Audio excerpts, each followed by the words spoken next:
We back. JQ and Joe in the house. You know, we dropped part one of this series that we're doing last month was ghosting and prospecting. If you did not listen, go back, listen, take notes. But I know right before hitting record, JQ and I were just saying there's been great feedback on this. I've been getting really good DMs with questions. And what I love about this is like we're in quarter two now, and I think distributors and suppliers and service providers are like taking notes and getting re-energized about business development. And that's exactly what we want. I mean, there is no ask here. We just want you to take away notes from this series of how you can grow your business and make that money, honey.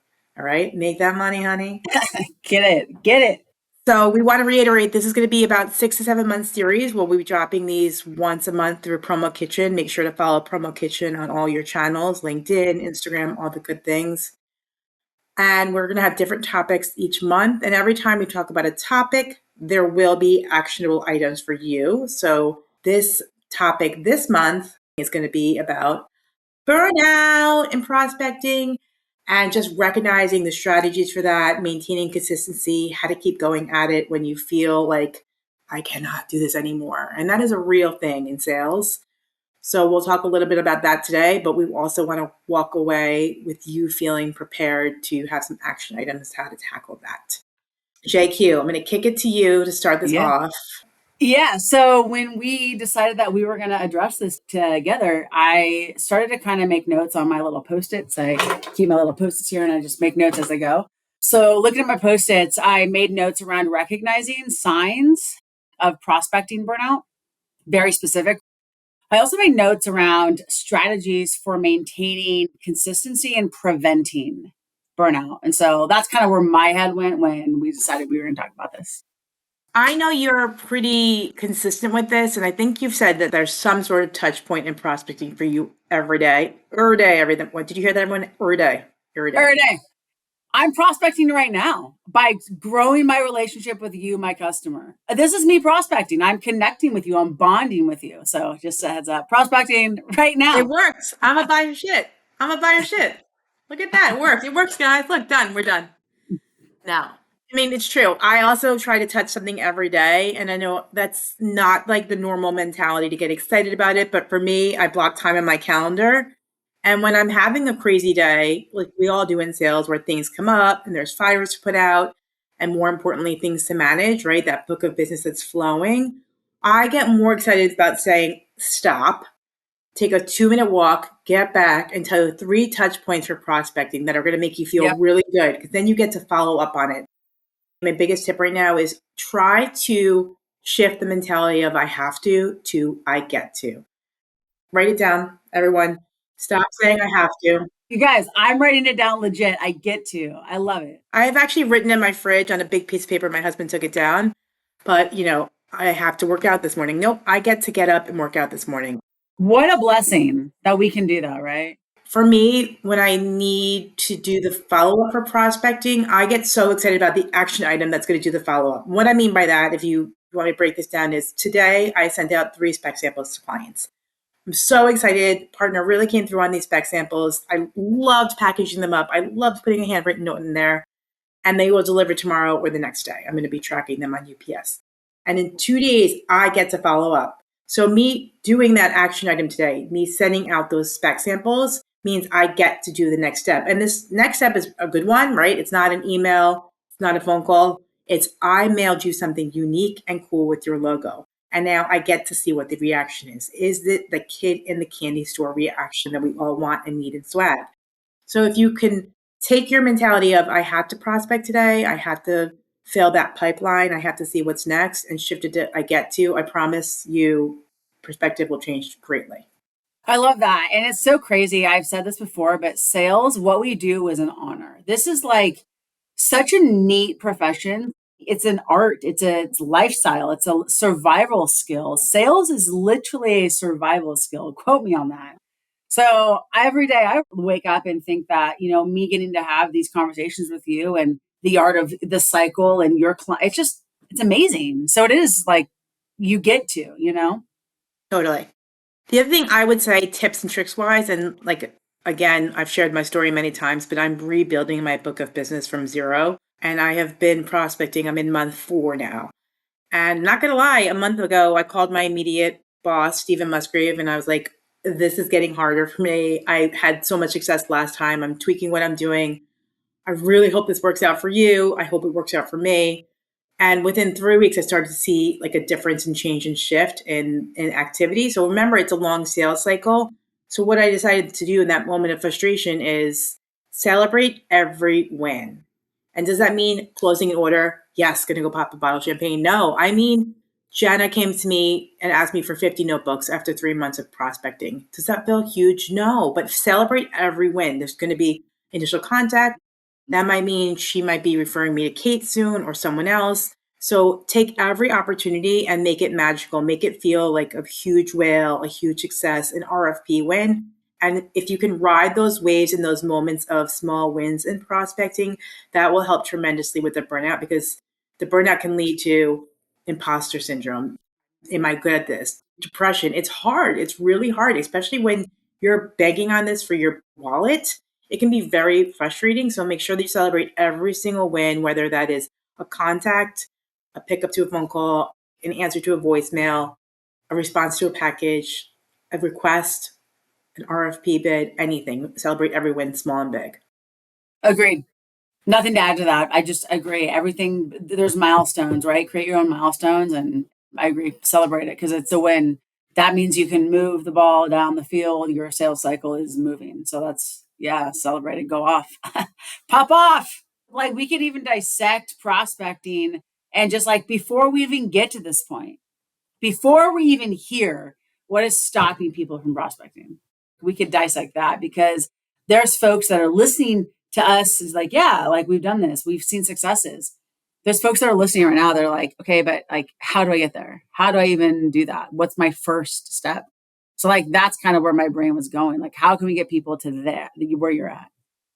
Here's what I see. I've always talked about this a lot in the industry, and now I'm doing some one on one coaching and these opportunities where we get to speak to people. I think people get excited by this and fired up and want to do it inherently, and then they get busy and then they get stuck, and then they think, I just have to service my clients. I don't need to prospect right now. I could just grow my current accounts, or I'm just going to ride this wave and wait for referrals. Know that if your pipeline isn't full with potential, that at one point, at some point, you're going to lose a big account. Something's going to happen to your book of business, that there has to be a pipeline. So I operate on the pipeline must be full. Like transparently, I just won an RFP. I am really happy, very much celebrating that. And when I won it, I ran to my husband and told him, and he said, that's awesome. Now you don't have to prospect so much. You don't have to do everything you've been doing for the last 4 months. I'm like, boy, do you not know me? Yeah. I mean, that's an insult. I'm not going to stop. You never know. So I think if you can go into every day with a mentality of robusting your pipeline is a must. Is that a word? Robust? Keeping your pipeline I robust. feel like it is. Let's go with it. I'll make it a word. It's a word today. I like it. Keep making sure that you keep it full is a must. And I think for everyone that feels I hear a lot, I'm so stuck in the behind the scenes. I'm not doing the work. I'm in the work. I'm not leading the work. I'm in the work. I'm just getting by every day. That is burnout right there, where you can take prospecting as a fresh approach. You could say, guess what? I choose to decide how my business will look next year. I choose to know if I'm going to be able to increase X account by 10% or bring in a brand new account. Yeah. So for me, again, those shifts of attitude where don't think of prospecting as something else on your list of things to do. Think about it as the opportunity that in 1 year from now, you will be so happy you did it. Yep. I agree. All right. So I'll hit hard from a different angle. Let's talk about like what I brought up earlier, recognizing prospecting burnout. But let's talk about when to red flag, when to shift your prospecting approach. When, when is not working. For me, here's what I wrote down. All right. Here's my notes. Let's talk about this. Decreased motivation. If you're a sales rep and even the idea of prospecting comes to mind, or you're tasked with that, or you have metrics that you're not hitting, that you're avoiding, that is complete burnout, complete burnout.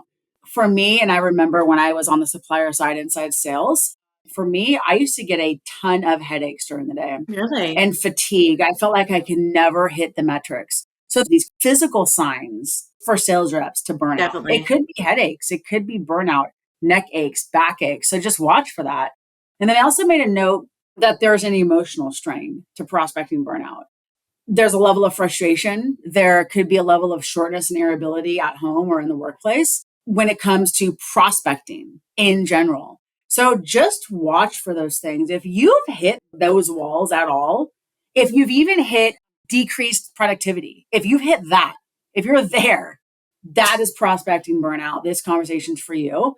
I made notes too, just to follow up, and we can open this up too, but really strategies to maintain, really prevent burnout, prevent that prospecting burnout.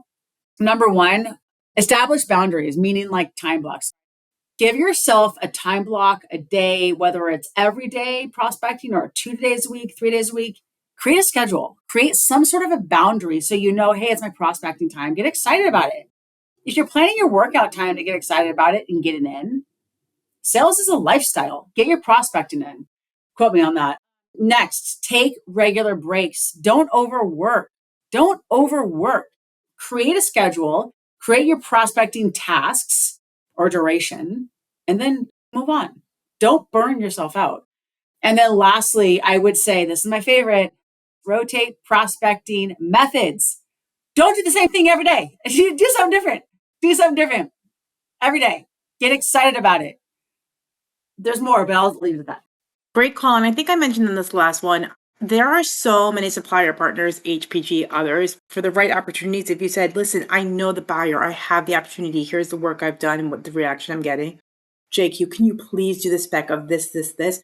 Believe me, I heard it at Expo. I hear it on vendor meetings. I hear it at the regionals. Supplier partners want to help, and spec samples and storyboards and all these free things that they're offering. Take advantage of them because those are the best way to rotate prospecting. If you're going to pick up your phone every day and say, hi, it's Johanna, here's my story, yeah, you're going to get burnout. Of course, you're going to get burnout. Change it up. Do the call to action that I get to put something in the mail. I get to track it. I get to see what happens when they open it up in this magical, cool spec sample that's never been seen before with their logo. That is the coolest part of prospecting for me, those different angles. So agree, don't do the phone call every day. Definitely don't do email marketing every single day.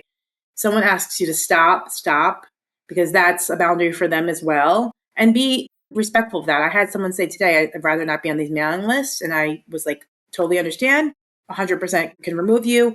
Are you open to a call to talking about sustainable merch, or should we just sort of table this for now? Sometimes it's not the right prospect. Sometimes they don't do swag or whatever the reason is. Sometimes you just need to know what that person's boundaries are so you don't get burnout, right? You're going to hit burnout if you're hitting the wrong person.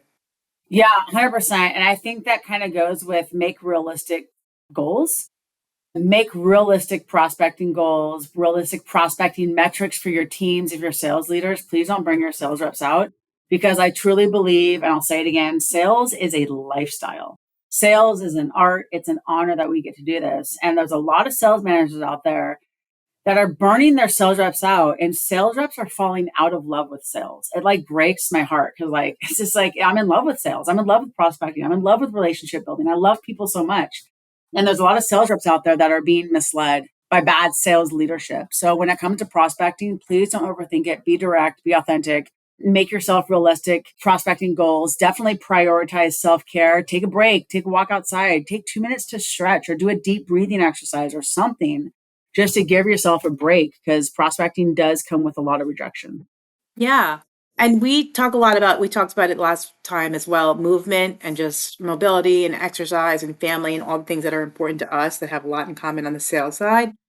Now we are in a work from home environment. And, if you can run downstairs and get that hug from your child or take a quick lap around that block and get moving or do your 100 burpees like JQ likes to do, What a whack job. do the things that are going to re-energize you, and then so you can go back to your desk and say, new focus, my body feels good, I feel good, my spirit feels good, I want to hit it a little harder.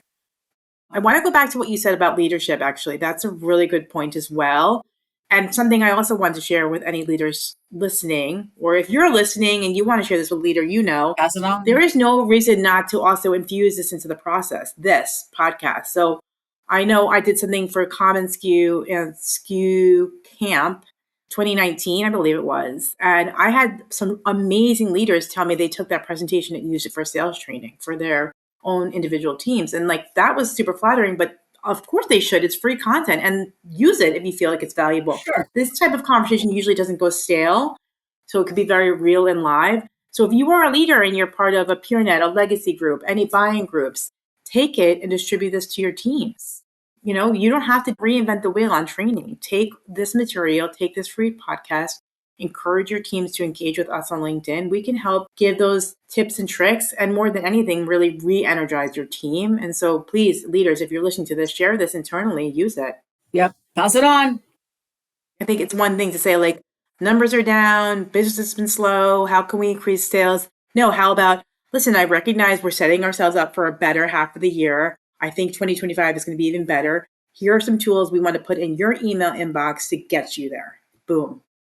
I agree with you. And I think I'll just add is like, just maintain consistency. Make sure that you're against SMART goals. You're sustaining this prospecting approach, whatever it is. I mean, shoot, reach out to me. I'll share my prospecting hacks that got me to millions of dollars. I'll hand them over to you. I hand them out in field training anyways, So definitely change up your methods. Give yourself some boundaries and time, and don't freak out. Don't overthink it, just it's a conversation. Don't overthink it. I said this over and over. Kiss, keep it simple, silly. You do not need to overthink it. And 1000%, you said this on social today, add humor. Like, I like to think I'm a witty person. I think I'm funny. My kids think I'm funny.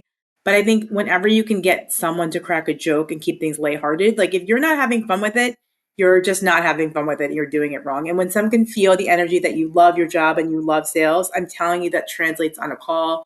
It translates in a face to face. It translates in person. So I know for me, witty comments come to me, and I try to always crack a joke when I'm on a new prospect call. It's uncomfortable. You want to break the ice in some way, shape, or form. I just spoke to a new person last week, and she said, "Wow, it sounds like you wear a lot of hats." And I said, "First of all, I don't wear hats. My hair is way too good for hats." And there we go. Just cracked a joke. She liked it. She told me then, she said, I have a lot of people contact me for calls all the time. And I'm not going to lie, when you asked me for this meeting, I was like, ugh, another meeting. And she's like, and I love your style. You kept it fun. You kept it light. You made me laugh. So took notes on that. Hopefully other people will find my insane sense of humor funny as well. But yeah, keep it light. What nobody wants is the robotics of it, because not only you're going to burn yourself out, you're going to burn out the prospect. If your email is, hi, just following up, just want to know, just want to hear if you want to do this. No, no more just. Stop justing. How about, here's an action item. Here's who I am. Here's why I think it would be beneficial for you to meet with us and how I can help you. Make it very direct and to the point. And that's how you're going to get someone's attention, not with a just following up, just following up, just circling back. I agree. I second that 100%. Yeah. And just put your mental health first too as you're prospecting. Because again, it does bring a ton of rejection. So just have resilience, professional resilience, just have it. And just, you're not alone in prospecting because we're all doing it. So reach out. Yeah. So I think distributors and service providers, if you're listening, I know prospecting isn't the only thing you're doing all day. There's, again, the fires to put out, the emergencies with your team, just the things that come up that you have to really dig your hands into every day. So JQ, your schedule is super busy, I know. What do you do when you're having a really, a hard day? You've had field training, you've had a lot of fires at work, internal things, and like maybe it wasn't the most positive of days. And what do you do on those days where you're like, oh, I wish I could just take a break from this? What's your go-to mindset Yeah. there? I'm laughing because you already called it out. I go through on Hillsong United and go do burpees or do kettlebell swings or do medicine ball slams. I do something explosive because we store PTSD and trauma and stress in the muscles. So if I'm going to explode and really use my body and energy and movement, chances are I'm going to release some of that trauma and PTSD and stress. So for me, it's going to throw on some of my Jesus music and doing exercise. I love it. Awesome. That's a good one. Yeah. I know for me, sometimes like I'm just recognizing I'm at my desk more, so I'll have to like get up, do a quick lap around the house, quick wrap around the block, Mm-hmm. or grab a snack. Don't like underestimate food either. Your body needs fuel, your body needs protein. Make sure you're thinking about what you're putting into your body. This is not a health and wellness podcast by any means, but I know the choices I make me feel better if I'm going to be sitting at my desk for 2 hours in meetings. So think about what you're putting in your body. Drink that water, salespeople. Successful people drink drink water. Yeah, sales water. Drink sales water. Wait a minute. Edit this out. We just started something. Sales water. We should do something. Tumblers behind this. Sales water. Sales water. Get HPG behind it. Let's do a tumbler. Sales water. I need to do. Not kidding. I'm making us that. There's a Peloton instructor who says hot people drink water. It makes me laugh every time. We should write salespeople drink water. Salespeople drink water. Yes, dude. I love it. I know. We'll have fun with it. Anyways, no, I love it. This is exciting. Yeah. This was a good one today. I feel really good about this. This is like a really good message. I think what we should really end on here too is we've given some tips that work for us in burnout. We want to hear from you. A few people have contacted us saying, can we be a guest on the show? Yeah. Love that. Definitely going to put that on the agenda for things to think about. But what works for you when you're feeling really burnt out, but you know you need to grow that big of business? Do you like lean on your team to make more calls and do the work? Are you outsourcing it? What has worked for you? Would love to learn selfishly from others. And make sure that you are connected with JQ and I on LinkedIn, following Promo Kitchen, HPG Brands, Jenny Mark, because we're posting this in all the places, all the things. We want to hear your feedback. We really also want to help. I get DMs all the time, and people want to have one-on-ones on questions I might answer. They might say, contacted this person 3 times, got this one response, never heard again. I have no problem giving you personal advice on personal situations. So find me LinkedIn, ask me the questions. I want to help. I want to see you succeed. We know this industry only gets better by podcasts like this. And when we make this industry rise, we hear less of the word tchotchkes and all those awful things. We want to rise this industry with you. So thank you for tuning in. And please send us your questions and comments. I'm with Joe. Definitely. I love socializing on LinkedIn. Instagram, I'm around. Hit me up. Let's talk prospecting. Stay alive. Drink your water. Stretch too. Stretch. Salespeople drink water. Thanks, everyone. We'll be back next month.